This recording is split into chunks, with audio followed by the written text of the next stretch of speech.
Salut les stratoniens, j'espère que vous allez tous super bien. On se retrouve aujourd'hui du coup pour une nouvelle vidéo. On va quand même faire un petit tour par rapport à la vidéo de hier. Donc qu'est-ce que je disais dans la vidéo de hier? Je disais qu'on pouvait avoir un rebond un petit peu plus haut. Finalement on l'a traversé, on est en train de traverser tout ça comme dans du beurre. Je me suis dit que en fait ici on était dans une belle zone, donc c'était un retour sur la zone de POI. Finalement, vous voyez ici qu'on est toujours en train de lâcher et on arrive vraiment dans cette zone qui est clé. Donc c'est ce que j'ai mis en miniature, c'est vraiment cette grosse zone clé qu'il faudra absolument surveiller. On ira voir le Bitcoin, l'Ether, le BNB comme d'hab. Cette petite liste d'alt ici qui me semble tout à fait intéressante. Comme d'habitude aussi, les liquidations qu'on a ici, l'order book et les liquidations. J'espère que cette vidéo vous plaira. Elle sera un petit peu plus courte. On va vraiment aller à l'essentiel. Et je vous souhaite une bonne vidéo. Sur ce, bon visionnage. Crypto, million. Crypto, million. Crypto, million. On va direct commencer par ces liquidations. Donc, on n'a plus beaucoup de liquidations. Vous allez me dire que là, on a des gros pics, mais en fait, ici, les chiffres, il n'y a plus grand chose. On en a un petit peu vers la zone des 31 000, un petit peu vers la zone. Parce que quand on a un gros pic de liquidation, en fait, ces pics-là deviennent tout petits. Et on a un petit peu de liquidation au nord. Donc, il y a vraiment peu de gens qui ont des liquidations. Je pense que peu de gens on a un peu marre de ce marché qui fait que aller de côté et pas très intéressant, en fait, finalement, à trader. Donc, il y a un petit peu de liquidation au nord, mais 3 fois rien. Et pour le moment, on est en train de continuer la chute. Du côté de l'order book, ici, on commence à en avoir. J'ai l'impression qu'ils disparaissent quand ça descend. Donc, il va falloir s'en méfier. Je pense que ça peut être aussi des fake ordres comme ce qu'on avait eu là ou là, genre qui sont enlevés à la dernière minute. Donc, on va se méfier. Ça permet de juste aux gens de se dire ah vas-y je long, il y a des ordres, etc. Et au final, pas du tout. Et ça te permet de les rect encore plus violemment. Du côté donc sur ce Bitcoin, je disais qu'on était vraiment sur cette zone clé ici. Si on casse tout ça, ça veut dire que ici on va valider en fait un potentiel gros M-top. Donc ça c'est pas ouf. Si vraiment voilà, on casse là en dessous avec une clôture, là il va falloir clairement s'en méfier. Pour le moment, on est vraiment sur cette zone clé, zone critique à surveiller. Je me dis qu'on peut potentiellement avoir un rebond ici, comme une cassure. Donc c'est vraiment pour moi du 50-50 actuellement. La zone de POI que j'avais tracée, on est en train de la traverser malheureusement. Je me dis qu'on peut potentiellement aussi venir chercher donc cette mèche avant un potentiel rebond. Donc ici, ce qu'il faut vous dire aussi, c'est qu'il y a énormément de gens qui sont en long dans cette zone. Ils ont placé où leur stop loss, ici en dessous et là-dessous. Donc si on vient les chercher pour ensuite repartir, ça sera vraiment plutôt pas mal. Je pense que je vais m'attarder sur la clôture en 4 heures. Donc pour vraiment passer baissier, je voudrais une clôture ici en dessous, donc en dessous de la zone des 44 200 en 4 heures. Et à ce moment-là, on pourra dire ok, on est baissier, on viendra à mon avis chercher la zone des 41, voire plus bas. Mais voilà, pour le moment, méfiance, gros range, c'est un petit peu relou ce marché. Donc ouais, j'avais que ça à dire pour le Bitcoin. Donc par rapport à hier, je me suis clairement trompé. On vient chercher encore plus bas. C'est dommage, mon plan était plutôt juste. Et pas forcément juste, mais il était cohérent. Donc là, actuellement, on est en train de lâcher. C'est pas bien grave, on s'adapte. Je me suis pris mon stop loss. C'est comme ça. Je pense que je ne dois pas être le seul, vu le nombre de personnes qui ont essayé de long dans la zone hier.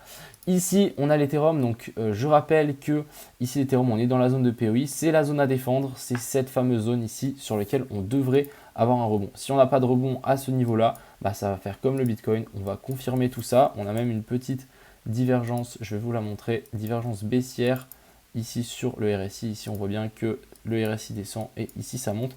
Donc il va falloir clairement s'en méfier. Le RSI, la divergence sur le RSI a été confirmée, mais pas encore sur le Bitcoin. Du côté du BNB ici, on a aussi cette petite divergence qui commence à se mettre en place. Je disais qu'on avait une petite zone d'accumulation ici, donc verticale. Pour le moment, on revient tester cette EMA 200. Si ici ça lâche, ça voudra potentiellement dire qu'on peut potentiellement penser que ça, c'est seulement une petite déviation au-dessus des anciens tops. Et là, on décroche, venir chercher plus bas. Donc vraiment méfiance, n'évitez de long tout et n'importe quoi. Faites attention. Du côté de Atom, donc le Atom il lâche totalement. Jusqu'où on va pouvoir descendre? Ça c'est une excellente question.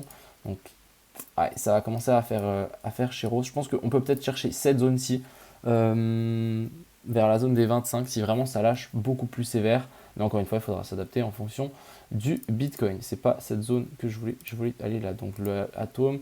Ensuite, on a le Alpha qui revient sur cette EMA 200 en daily. On va voir si ça tient. Bon, pour le moment, on est en train de la traverser. Je pense que ça peut potentiellement tenir, mais sinon, on viendra chercher bien plus bas et venir chercher donc ce petit nœud ici. Pourquoi le Bitcoin dump? Je pense que c'est à cause aussi, merde, si je mets SPX, je pense que c'est à cause du SP500 qui est en train de chuter. Voilà, le SP500 est en train de chuter, ça ne m'étonne pas, on l'a dit depuis un certain temps. Bref, je l'ai peut-être appris assez au sérieux en fait, ce SP500 qui est en train de chuter actuellement. Donc, bien évidemment, le Bitcoin qui chute en même temps. Du côté de Avax, on est aussi clairement en train de chuter. C'est vraiment la chute libre pour presque tout. On pourra peut-être revenir chercher la petite zone de supply qui n'a jamais été revenue être cherchée ici, qui pourrait être assez intéressant. Mais encore une fois, ça reste pour le moment haussier. Ça reste clairement haussier pour le coup. Ensuite, ici, on a le axe. Donc ça, c'était un potentiel trade à prendre. Ouais. On est clairement en train de faire un retour en fait. Et on est en train de tenir cet ancien top. Pour le moment, on est en train de traverser. Donc à suivre si vraiment ça lâche. J'espère que ça ne lâchera pas, mais vu la force du Bitcoin qui est actuellement en train de chuter, ouais, là on viendra chercher ces anciens bottoms ici. On va voir. On le voit presque en vidéo, c'est assez marrant. Donc est-ce qu'on va avoir cette fameuse mèche qui passe en dessous pour ensuite rebondir? Ça pourrait être très très intéressant. Du côté du CRO, toujours dans cette phase de potentiel accumulation, ça c'est plutôt pas mal, on est venu faire un nouveau sommet, pourquoi pas corriger, venir chercher cette petite zone de supply pour ensuite repartir. On a un potentiel gros W ici qui peut être assez intéressant, avec pour le moment un petit range.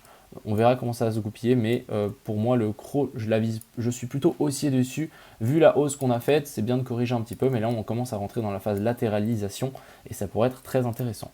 Du côté de Elrond, on a clairement confirmé notre tendance baissière. Ici, on le voit bien, j'avais parlé ça en live. Là, on a confirmé et on est en train de tout traverser. Donc, où est-ce qu'on va pouvoir retrouver notre fameux Elrond? Je pense qu'il va pouvoir venir rechercher ses plus bas. Le seul problème, c'est qu'on n'est pas venu chercher un nouveau plus haut par rapport à ça. Donc, actuellement, ça reste toujours une tendance baissière. Même si ici, on a fait un plus bas plus haut que celui-là. Mais ça reste clairement une tendance baissière. Donc, un peu complexe. Ici, on a le GMT qui est aussi assez chaud. On est venu du coup confirmer cette potentielle continuation de tendance haussière. Mais voilà, on est venu taper la zone de POI là-haut. Maintenant, on se fait rejeter. À voir, il faudra faire attention, pas qu'on vienne chercher un nouveau plus bas, sinon ça sera chaud patate. On a le IOS qui est aussi en train de chuter. Bon, il y a tout qui chute, hein. Est-ce qu'on viendra pourquoi pas venir chercher une petite zone ici, un petit pullback là-dessus? Sinon, on viendra clairement chercher beaucoup plus bas. Quand je dis beaucoup plus bas, c'est ici la petite zone de supply qui n'a jamais été testée. Ensuite, ici, on a le Lux qui chute aussi. On vient chercher donc cette petite zone. J'ai dit que hier, on avait un potentiel petit range sur lequel on pouvait. Donc là, on avait ce range potentiel petite zone sur lequel on pouvait avoir un rebond. Ça a tenu un petit peu et là on est encore en train d'enfoncer. Il y a des gens qui disent aussi que faut faire attention qu'il y a potentiellement des gens qui vendent leur Bored Ape à un ami et du coup ils ont beaucoup moins de frais et ils gagnent entre guillemets de l'argent à chaque fois dans les transactions. Donc à surveiller, mais voilà, grosse zone de support ici, on verra tout ça. Et ensuite on a le ZIL qui revient retester donc ce petit top, donc ce petit bull flag qu'on est venu faire ici, à voir si ça tient. Ça pourrait être assez intéressant. Pour le moment, toujours pas bullish. Hein. Regardez, on n'est toujours pas venu faire un nouveau plus haut par rapport à ça. Donc, il faudra juste patienter et attendre un nouveau plus haut. Bref, pour le moment, il faut vraiment se caler, à mon avis, sur le Bitcoin. Ok, on vient chercher les stop loss. Donc, vous voyez ici, on est venu taper les stop loss qu'il y avait en dessous. On vient chercher donc ma zone. En espérant que ça tienne. J'ai surtout pas envie d'avoir de clôture en H4 sous cette mèche. Sinon, ça sera un petit peu catastrophique. Je pense qu'on peut avoir une mèche assez puissante. Et puis ensuite, ça pourra potentiellement nous faire une A, B et puis C si on est toujours bullish. Si on est bearish, on va vraiment regarder ici si on a une clôture en H4. Si on a une clôture en H4, on pourra se dire ok, on va peut-être remonter chercher la petite zone de POI là pour ensuite rechuter. Mais voilà, faites attention, on est vraiment sur des zones extrêmes et faites attention à vous. J'espère que cette courte vidéo vous a plu.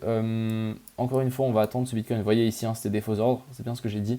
Donc au moins on a la réponse en vidéo directe et les liquidations, hein, je rappelle qu'elles sont en or, donc, mais c'est vraiment pas beaucoup de liquidations, donc c'est pas ça qui va nous changer quelque chose sur la charte, mais voilà, je me dis rebond là-dedans, zone critique ou c'est finito, basta, on va chercher beaucoup plus bas, je sais pas, la zone des 51 000, des 41 000, etc. Enfin bref, je vous souhaite une agréable soirée, profitez bien et à plus.